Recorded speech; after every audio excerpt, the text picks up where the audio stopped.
अस्सलाम वालेकुम everyone, this is clinical nutritionist Maria Nadeem Khan है। आज की इस वीडियो में हम बात करेंगे आपकी और मेरी, हम सब की फेवरेट चॉकलेट के बारे में, जो हम सबको इसकी क्रेविंग्स भी बहुत ज़्यादा होती है। बच्चे हों, बूढ़े हों या जवान हों, हम सबको वो बहुत पसंद है। इसके क्या हमारी हेल्थ के ऊपर जो है वो ड्रॉबैक्स आ रहे हैं और हमें इसको किस तरह जो है अपनी बॉडी के हिसाब से लेनी चाहिए और कहाँ पर ये हमारे इम्बैलेंसेस जो है वो क्रिएट कर रही है। तो सबसे पहले तो अगर हम इंग्रेडिएंट्स देखें चॉकलेट के, तो हमें पता चलता है कि इसमें मिल्क सॉलिड्स भी डाले जाते हैं, इसमें मिल्क क्रीम भी डाली जाती है, इसमें बहुत सारे इमल्सीफायर्स डाले जाते हैं, फ्लेवर्स डाले जाते हैं। फिर इसमें जो है एक्सेसिव शुगर का भी इस्तेमाल किया जाता है, जिसकी वजह से ये मीठी भी होती है। तो ये सब जो इंग्रेडिएंट्स का एक हमें कॉम्बिनेशन चॉकलेट में मिल रहा होता है, यही जो है बेसिकली हमें क्रेविंग्स की तरफ लेके जाता है और हमें बैठे बैठे जो है वो मीठे की क्रेविंग हो रही होती है, क्योंकि ये इसमें काफ़ी मिकदार में मीठा होता है जो हमारी बॉडी में ऑलरेडी एडिक्शन जो है वो क्रिएट कर चुका होता है। तो ये बेसिकली जो शुगर है, मेन कल्प्रिट जो इंग्रेडिएंट है उसका यही है। तो ऑब्वियसली आप ये जितने भी वेट वॉचर्स हैं जो वेट कम करना चाहते हैं, चॉकलेट्स उनको बिल्कुल रिकमेंडेड नहीं होती।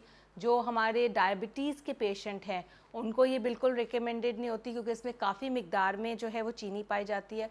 और आप ये देखेंगे कि जब भी कोई चीज़ एक्सेस होगी या नॉर्मल से ज़्यादा होगी, चाहे वो नमक हो या चीनी हो, वो बॉडी में जाकर कहीं ना कहीं जो है वो डिस्टर्बेंसेस क्रिएट करेगी, कहीं ना कहीं गड़बड़ करेगी। और ये गड़बड़ वो ज़्यादातर डिफरेंट ऑर्गन्स में चेक करेगी, यानी कि हमारी किडनीज़ में जो है वो ओवरलोड हो सकता है, हमारे लिवर को जो है वो एडिशनल काम करना पड़ सकता है, हमारे ब्रेन सेल्स को जो है वो ज़्यादा एक्टिवली काम करना पड़ेगा।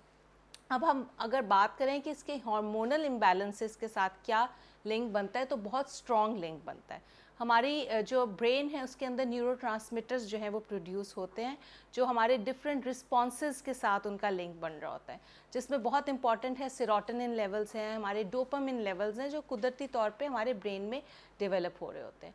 और जब हम चॉकलेट खाते हैं या कोई इसी तरह तेज़ मीठी चीज़ खाते हैं, तो यही सेरोटोनिन लेवल्स जो हमारे ब्रेन में हैं ये और तेज़ी से प्रोड्यूस होते हैं और हमें कुछ खुशी का एहसास होता है, हमारा जो मूड है वो बेहतर होना शुरू हो जाता है। तो इसी तरह अगर हम इसकी बात करें कि बच्चों में जो है एक मसला आजकल बहुत ज़्यादा आ रहा है हाइपर एक्टिविटी का, यानी कि बच्चे आजकल बहुत हाइपर एक्टिव हैं, उनकी एक्टिविटी लेवल जो है वो बहुत ज़्यादा हो चुका है पहले बच्चों से, और वो थकते बहुत जल्दी नहीं हैं और बहुत ज़्यादा उनकी स्लीप डिस्टर्बेंसेस भी आ रही हैं, उनको नींद बहुत देर से आती है और बहुत ज़्यादा जो है उनकी लाइफ में जो है वो रेस्टलेसनेस आ चुकी है।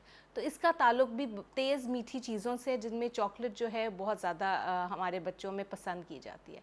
और उसमें आप देखेंगे चॉकलेट में नित नई चीज़ें जो हैं, नित नई रेसिपीज़ जो हैं वो रोज़मर्रा में आ रही हैं। उसमें कप केक्स भी हैं, उसमें बहुत सारे डिफरेंट मूस केक्स हैं और भी बहुत सारी जो है बार्स वगैरह मिल जाती हैं, बच्चों के लिए ईज़िली एक्सेसिबल होती हैं। अब यही हाइपर एक्टिव बच्चे जब ये सब चीज़ें खाते हैं, तो क्योंकि उनके ब्रेन में पहले से ज़्यादा ये सेरोटोनिन लेवल्स और डोपामिन लेवल्स ज़्यादा प्रोड्यूस हो रहे थे, ये और ज़्यादा प्रोड्यूस होते हैं। और जब ये और ज़्यादा प्रोड्यूस होते हैं तो उनकी हाइपर एक्टिविटी में इजाफा होता चला जाता है और वो कंट्रोल से बिल्कुल बाहर हो जाते हैं।